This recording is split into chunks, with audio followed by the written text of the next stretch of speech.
So I first learned of Bhakti at a professional networking event. In my job, I work with a lot of students with ADHD, and I was at a talk about ADHD, and I met Fran. And when she introduced herself and talked about what Bhakti did, it really resonated with me, not only for the students that I work with, but also personally. In the last year, I had been diagnosed borderline ADHD inattentive type. And I think kind of hit like my mid-40s, had a toddler, and couldn't really keep it all together the way I had my entire life. So ended up getting evaluated, finding a diagnosis. And when Fran described the practice, the concept of brain health, and what the practice really does in terms of addressing pathways in the brain and kind of clearing out the noise, it really resonated with me on a personal level. Also, for some of my students, I think it made really good sense. So I actually that day stopped her after the talk was over and just asked a couple questions and made an appointment, like kind of just went with it. I think in general, my experience was really positive. The staff was really always very informative about what they were doing, why they were doing it. The exercises, while they're repetitive, I could really tell my good days and bad days in terms of how I was feeling in the sessions and if I was having difficulty or if it was easier. I could definitely tell when the sessions were tweaked to be more difficult. And, slowly but surely, I started feeling calmer in general about my life. I think there's always chaos in life and you can't take no service that you pay for and no professional that you go to can take that chaos out of your life. But I think the way I interacted through those situations was more calculated, more thought out. I took a little bit more time to respond. And just in general, my reactions were less, I wouldn't say explosive, but less powerful. So, I spent 40 hours or 40 sessions going through the sequence of events of, putting the cap on, getting gooed up, going through the exercises. Adam did a really great job, always just kind of like setting up the day and guiding me through that series of exercises. And then, I would leave and it would be like, whoosh, it would be like a weight off my shoulders. I kind of just felt clearer. Upon conclusion of the sessions, I think, there's noticeable difference in the way I just feel. It's not necessarily like, before Bhakti, this is the way I behave, and post sessions, post the sessions, this is the way I behave. It's more of an internalized feeling that I have that I'm just calmer. And I feel like that has been extremely valuable for me in my professional life, in my personal life. So I think in general, I was very pleased with the services, the outcome, and the investment. Well, I'm delighted to hear it. Mm-hmm. So I'm curious if you think about like whatever collection of symptoms or behaviors, patterns that you would circumscribe as ADHD. What's your sense of change, if change, right, in those particularly, in some sense, kind of from before to after? Mm-hmm. Maybe let's just start with that, like kind of specifically around the things that you might put in the basket of ADHD related. What's your sense of change there? I think, I would say, if I had to like rate it and think about like where I'm at, the main thing I was looking to solve was anxiety. Okay. Yep. And just kind of thinking 4 steps ahead of what could be instead of just kind of being present in the moment and making decisions, with that information. Mm-hmm. I was always kind of, trying to plan too far ahead and worrying about things that possibly would never happen. Mm-hmm. So for me, that was that thought process was a big source of anxiety for me. Sure. And I feel like, that's like an 80% improvement from where I was pre-sessions to post-sessions. Like, right. I just really have been able to just focus on what's in front of me. And if you have ADHD, that it can be very difficult. And, I think in my professional life, I'm really good at that. Taskmaster, blocking off time. I mean, all of the things that, I was an expert at prior to my diagnosis, which, you learn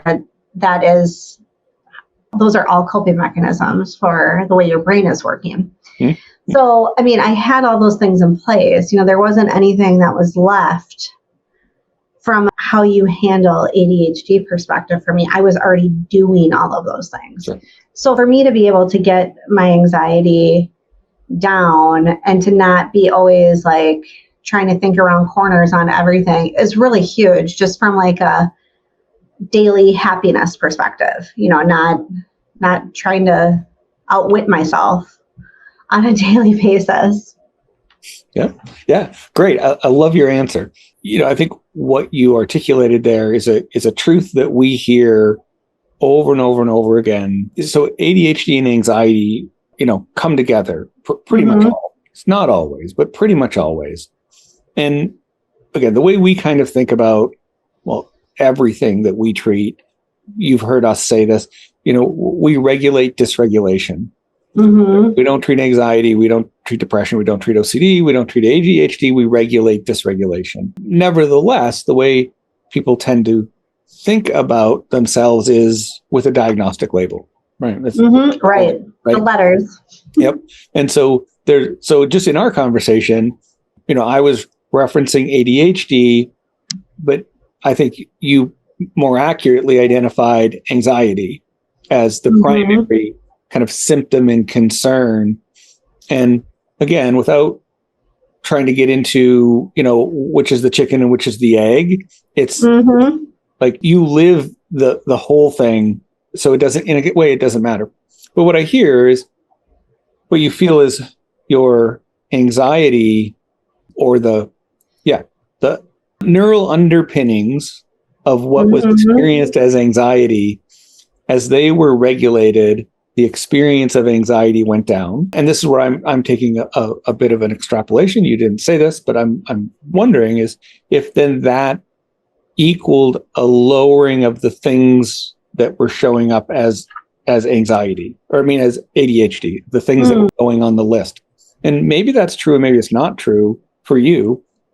I'm actively curious if you noticed as anxiety went down, did the things that would get described as ADHD go down? Yeah, I think for me, it's like hyperverbalization. And I feel like with anxiety coming down, I think, you're not as quick to try to be solving things and talking through things and getting things, through, so that when your anxiety is down, you can like think about your responses. You can think you're deliberately working more slowly. And when you're working more slowly, it takes a lot less verbalization to get to where you need to be. Mm-hmm. So I think that was probably the biggest thing for me. Sure. Yep. Yeah. Great. Well said. I have this image in my mind that for whatever reason, equals when people are talking about anxiety, ADHD. So it's the image of a roulette wheel, and then they drop the ball and the ball is kind of bouncing and it doesn't really land in a spot until, the end, and that's the game. But that feeling and again, whether it's something we call ADHD, which has certain neural underpinnings, over against something called anxiety, which has different neural underpinnings, the felt sense is often the same of the mind or attention is like that ball skipping around the roulette wheel. And you have a hard time just getting it to drop into a spot and stay there for the time that it needs to stay there. Yeah. So that's what my mind makes out of what I hear you saying, is that the wheel slowed down, the ball settled. There was just more ability to do what needed to be done. Right. And I think like the task, like at home, I've got a toddler, it's like starting all these different tasks. And then now I have the stress of finishing all the different tasks because I started all these things and I don't move, like I won't just leave the house if the laundry is on the table and not folded or whatever, as an example. So I think I've kind of noticed that instead of starting a bunch of stuff and then feeling that like itch to like, oh my gosh, now I have all this stuff to finish, I just don't start things. Like I'll just be like, that just has to wait. I have to be okay with something just being on the to-do list versus like, okay, I want to cross everything off and then, oh gosh, now this thing's 50% done and this thing's 75% done. Now I got to get back to this. And it added so much more stress to my life than just saying like, I'll just have to do that tomorrow. Yeah. And I just never had done that in my life. I just always could perform at this super high level and, sacrifice, I was insomniac. I could just like use all the time in the day to do things to the highest level in the most detailed way. And when my family life changed, it's just not in the cards. Like it just doesn't work. Yep. Yeah. So that's been, I think, another like byproduct is like just, the piles. Yeah. Anybody with ADHD knows like the piles, like, you feel a lot less piles, like just don't start something unless, you can complete it. Yeah. Yeah, absolutely. I mean, that you described it again, you described it really well, right? Is that starting multiple projects and just what that sets off. It is a stressor, just having that many plates spinning. But then we can't get to them all, and then it's time consuming and it's stressing, and then the stress just adds to that process. So that ability to just know in oneself is, I'm not going to start that. I'm not going to start that because I don't have time to finish it in X amount of time. And that's brilliant. So that all sounds great. I mean, what we would hope a person who's gone through a course of neurotherapy would be reporting. And so I'm actively curious, because I don't know the answer to this, is, are you doing any kind of, post neurotherapy, kind of at home care, like anything that you're using kind of post program? No, not at all. I have been like working out a lot more, but no, I'm not doing any after therapy. Okay. So I don't hear anything in your report that tells me that you ought to be. Sure. But right. It's common for folks who kind of graduate through the 40 sessions of neurotherapy to do something like at-home audiovisual entrainment to help continue the benefits of the neurotherapy in clinic, or to do the alumni club, which allows for an opportunity to come back and do discounted visits to just, again, continue the benefits forward in time. And so I was just genuinely curious if you had made either of those choices as a way to augment the main program. I haven't at this point. Okay. Yeah. So things to keep on the back of your mind. I mean, one of the things I love about neurofeedback is, if we measure a person, kind of where is their brain activity at the end of 40 sessions, we hope to see an improvement from where they were before, right? So we hope to see an improvement. But we know if we measure them a year out, even with no additional neurotherapy, they're doing better. And if we measure them 2 years out, they're doing even better. And if we measure them 3 years out, they're doing even better. Process catalyzes this brain optimization that learns how to optimize itself and will continue to do that. So there's, in that you're not actively doing anything, we can, rest in that we know that your brain is. And that whatever amount of benefit you're feeling now, you'll feel more a year from now. And it's one of the great things about neurotherapy, and in particular neurofeedback over against, say, stimulation. Neurofeedback is the brain learns how to optimize itself. And it's a skill that will continue to do over a life course.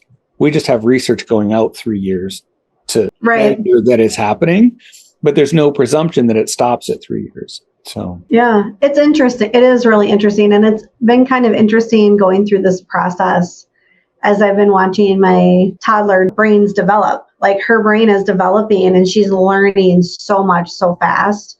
And then I reflect what I'm doing with my brain. And it really it's been validating in the sense of you can really change your mindset and your thought process. And to see her be learning behaviors and, experiencing thoughts for the first time. It's so interesting from a parenting perspective because I was parented. My parents were 20 when they had me. And the way they parented me, I think they did a great job, but it wouldn't pass muster on modern parenting in any stretch of the imagination. And so, just expectations that we have of a developing brain versus what is my brain doing? And if my brain can't do that, why would I expect her brain to do that? And it's just been really thought provoking and really I think it drives better choices for my family as well. Yeah, I'm delighted to hear you say that because I do think that's another piece that comes out of going through this process. I like to frame it in people learning the difference between their brain and their mind, a little bit more about the brain kind of as an organ and as a system that can be trained. And part of what can happen is we can reflect through the process on maybe our own suboptimal training, where did my life course maybe not offer me optimal training for my brain, but then I live the rest of my life with those suboptimal circuits unless I do something like neurofeedback where I can reprogram that circuitry and rewire it for optimal. So that all that happens, but then a unique piece is when a parent goes through it and now has a version of what you just said is you can look at your child in a different way, which is to look also at there's a brain there that is being patterned. And am I helping build optimal neural circuits, knowing that these neural circuits are going to last the rest of their life unless they do neurofeedback. Right. Right. And so I just really think it invites a broader, more detailed sense of what parenting is and the impact of it and what might I consider in how I'm going to do whatever it is I'm going to do, knowing that what I'm doing is laying down neural tracks that have, a semi-permanence to them on for the rest of my child's life, right? So not to make too much of a burden of responsibility, but I hear what you say is this has brought you a new perspective on, as a lifelong people pleaser and, et cetera, et cetera, et cetera. It's really important to me that my daughter doesn't learn those behaviors, and so it's not only stopping yourself and recognizing, how to move forward without those behaviors yourself, but then, you're then modeling appropriate emotional regulation behaviors, advocacy, all of those things. Yep. Yeah. And I think about, along this line, just as an example, a friend of mine whose dad was, in business, successful in business, and the skills that his dad taught him. And then he went on to be successful in business. Then I think about my own dad, not successful in business particularly, And skills, in a sense, he didn't teach me about being successful in business. And so, my friend and I, here we are, very similar in terms of our educational background and orientation to the world, and a lot is very similar. But he is continually drawing on this well of skills, neural patterning, a way of being in the world that was communicated to him just in the atmosphere of the home. And that's exactly what you're talking about. As you model those skills, they get laid down and become the foundation of who your child will become and the potential of what opens up to them in life. And so, yeah, I mean, I think one, you changing your own circuitry so that you could show up in this fuller way, but also gaining an understanding of the importance of the neural circuitry and, and really having a much more intimate appreciation for how brain function maps onto the lived experience. Yeah. So it's a unique perspective to bring to parenting, having neurotherapy.